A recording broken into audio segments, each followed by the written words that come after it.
Hello friends, welcome to our channel. இன்னைக்கு பதிவில் ஒரு சுவையான டிஃப்ரெண்ட்டான டேஸ்ட்டில் ஒரு குழம்பு சொரக்காய் வச்சு பொரியல், சாம்பார், இது எல்லாமே புளிக்குழம்பு எல்லாமே வச்சுருப்போம்.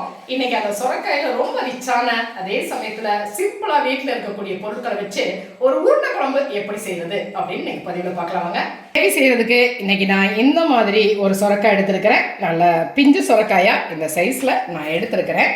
பாருங்கள், இந்த மாதிரி கட் பண்ணிவிட்டு இதனுடைய தோலை எப்படி சீவி எடுத்துடலாம். இந்த மாதிரி தோல் சீவி எடுத்தாச்சு. இதை இந்த மாதிரி காய் சீவுறது எடுத்துக்கலாம். இப்படி சின்னது இல்லாமல் இந்த பெருசில் வச்சுட்டு நான் திருவி எடுத்துக்கிறேன். பாருங்கள்,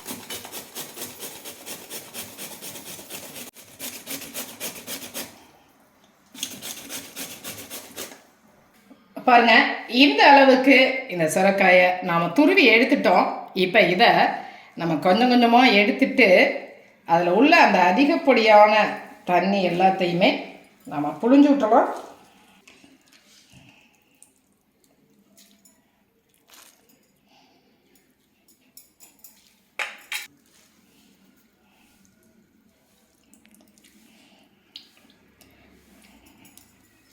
இந்த மாதிரி இந்த தண்ணி எல்லாத்தையுமே, எக்ஸ்ட்ரா தண்ணி எல்லாத்தையும் நம்ம நல்லா புழிஞ்சு விட்டுடலாம். பாருங்கள்,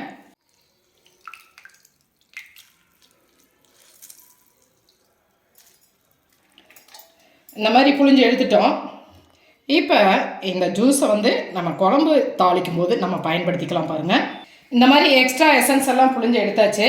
இதில் நான் 1 டீஸ்பூன் அளவுக்கு மிளகாய்த்தூள், 1 டீஸ்பூன் அளவுக்கு மல்லித்தூள், 1/2 டீஸ்பூன் அளவுக்கு கரம் மசாலா தூள், 1/2 டீஸ்பூன் அளவுக்கு பெப்பர் பவுடர், மிளகு பொடி, ஒரு 1/2 டீஸ்பூன் அளவுக்கு ஜீரக பவுடர், ஒரு 1/2 டீஸ்பூன் அளவுக்கு மஞ்சள் தூள் சேர்த்துக்கிறேன்.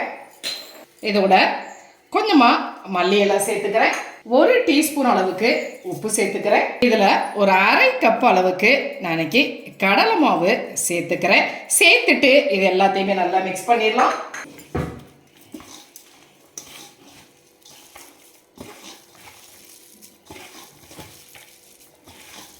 இந்த மாதிரி மாவை நம்ம நல்லா பிசைஞ்சாச்சு. இதை என்ன பண்ணலாம், கையில் இந்த மாதிரி கொஞ்சம் எண்ணெய் தடவிட்டு குட்டி குட்டி பால்ஸாக நம்ம உருட்டி வச்சிடலாம்.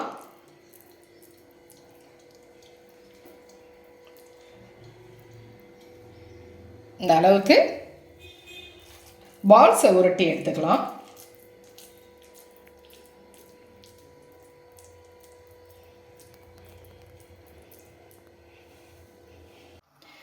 பால்ஸ் எல்லாமே உருட்டி ரெடி ஆகிடுச்சு. நான் அடுப்பில் ஒரு பேன் வச்சுருக்கிறேன், எண்ணெய் சேர்த்துருக்கிறேன். எண்ணெய் ஹீட் ஆகிடுச்சு. இந்த பால்ஸை இதில் சேர்த்துக்கலாம். பாருங்கள், அடுப்பை மீடியம் ஃப்ளேம்லேயே வச்சுக்கலாம்.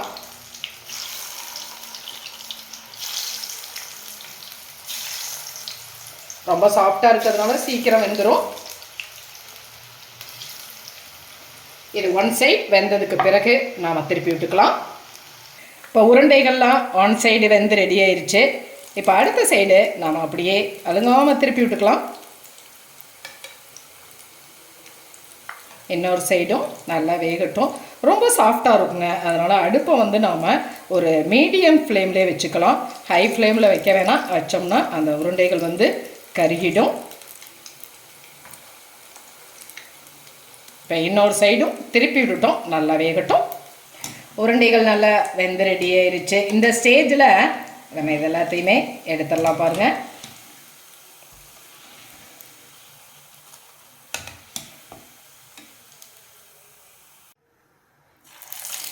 இதே மாதிரியே மற்ற உருண்டைகளையும் போட்டு எடுத்துடலாம்.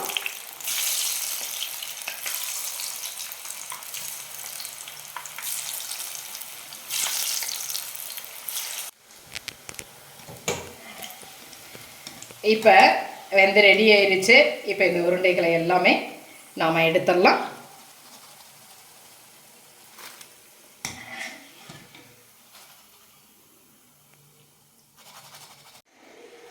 சாஃப்டான அந்த உருண்டைகள், சுரைக்காய் மசாலா உருண்டைகள் ரெடி ஆயிடுச்சு.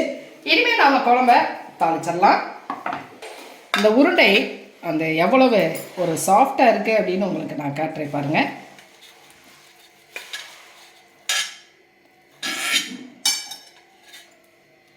பார்த்தீங்களா? இந்த அளவுக்கு நல்லா சாஃப்டாகவும் நல்லா மொறுமொறுனும் வெந்து ரெடியாக இருக்கு இல்லையா? அடுப்பில் பேன் வச்சுருக்கிறேன். அதில் நான் வந்து ஒரு 3 டேபிள் ஸ்பூன் அளவுக்கு எண்ணெய் சேர்த்துக்கிறேன். எண்ணெய் காயட்டும். குழம்பு தாளிக்கிறதுக்கு 2 பெரிய வெங்காயம் கட் பண்ணி வச்சுருக்கிறேன். அதை சும்மா மிக்சியில் ஒரு ஓட்டு ஓட்டி எடுத்துகிட்டு வந்துடலாம். எண்ணெய் காஞ்சிருச்சு. ஒரு துண்டு பட்டை, ஒரு 3 கிராம்பு, ஒரு ஏலக்காய் சேர்த்துக்கிறேன். இதில் நசுக்கி வச்சுருக்கிற வெங்காயத்தை நம்ம சேர்த்துக்கலாம். மிக்ஸி ஜாரில் ஒரு 3 தக்காளி நான் வந்து கட் பண்ணி வச்சுருக்கிறேன். அதை சேர்த்துக்கலாம். ஒரு பச்சை மிளகா, கொஞ்சமாக மல்லி இலை. காரம் அதிகமாக சேர்த்துக்கணும் அப்படின்னா நீங்கள் இன்னொரு பச்சை மிளகா சேர்த்துக்கலாம். இதை சேர்த்துட்டு இதையும் நைஸ் பேஸ்ட்டாக விழுதாக அரைச்சிட்டு வந்துடலாம். வெங்காயம் வதங்கிருச்சு இல்லையா? இதில் வந்து ஒரு 4 பூண்டு பல் நான் தட்டி வச்சுருக்கிறேன். அதை இதில் சேர்த்துட்டு ஒரு நிமிஷம் வதக்கிக்கலாம். இஞ்சி ஒரு துண்டு எடுத்து அதையும் நசுக்கி வச்சுருக்கிறேன். அதையும் இதில் சேர்த்துட்டு வதக்கிக்கலாம்.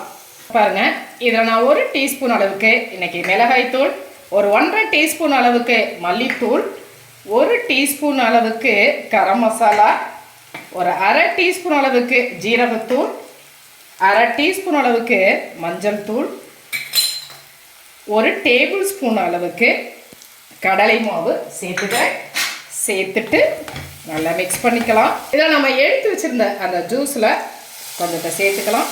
சேர்த்துக்கிட்டு அந்த மிளகாயெல்லாம் நல்லா வதங்க விடலாம். பாருங்கள்,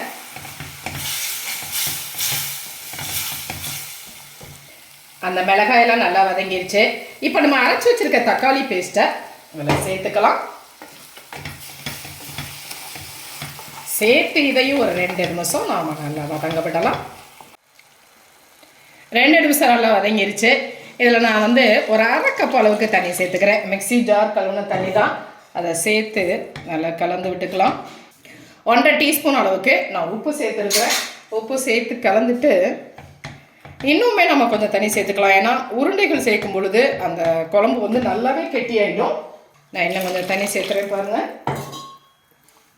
இதை மூடி போட்டு ஒரு 2 நிமிஷம் நல்லா கொதிக்க விடலாம். ஒரு 5 நிமிடம் நல்லா அந்த குழம்பு வந்து கொதிச்சு ரெடி ஆகிடுச்சு. இந்த ஸ்டேஜில் பாருங்கள், இதில் நாம் வந்து இப்போ உருண்டைகள் எல்லாத்தையுமே சேர்த்துடலாம்.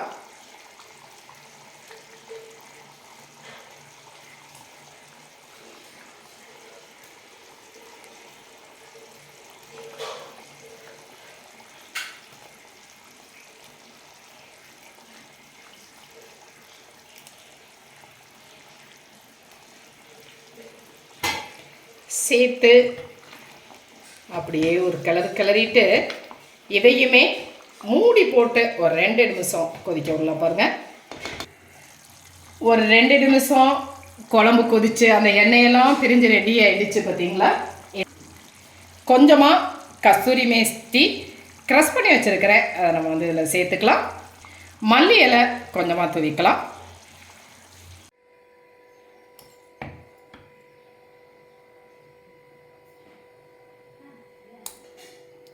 சுவையான அந்த சூப்பர் டேஸ்ட்டில் அந்த குழம்பு ரெடியாக இருப்பாருங்க.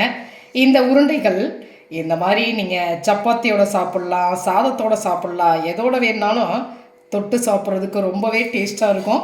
எவ்வளோ சாஃப்டாக அந்த உருண்டைகள் ரெடியாக இருக்குது பாருங்கள். குழந்தைங்கள்லேருந்து பெரியவங்க வரைக்கும் எல்லாத்துக்குமே இந்த உருண்டை குழம்பு ரொம்ப பிடிக்கும். ரொம்ப ஒரு ரிச்சான ஒரு குழம்பு. ஆனால் சிம்பிளாக வீட்டில் இருக்கக்கூடிய பொருட்களை வச்சு ரொம்பவே ஆனால் ஒரு குயிக்காக எந்த விதமான கஷ்டமும் இல்லாமல் இந்த குழம்பை வந்து நம்மளால் செய்ய முடியுங்க.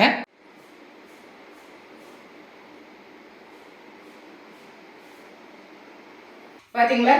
ரொம்ப சுவையாக சுரைக்காயை வச்சு ரொம்ப சிம்பிளாக ரொம்ப குயிக்காக அதே சமயத்தில் ஒரு ரிச்சான டேஸ்ட்டில் ஒரு அருமையான குழம்பு செஞ்சுருக்கோம் இல்லையா? இது வந்து எல்லாருக்குமே ரொம்ப பிடிக்கும். செஞ்சு பார்த்துட்டு உங்களுடைய கமெண்ட்டை சொல்லுங்கள். இந்த பதிவு உங்களுக்கு பிடிச்சிருச்சுன்னா சப்ஸ்கிரைப் பண்ண மறக்காதீங்க. லைக் பண்ணுங்கள், கமெண்ட் பண்ணுங்கள், ஷேர் பண்ணுங்கள். மற்றும் ஒரு பதிவில் உங்களை மறுபடியும் சந்திக்கின்றேன். நன்றி.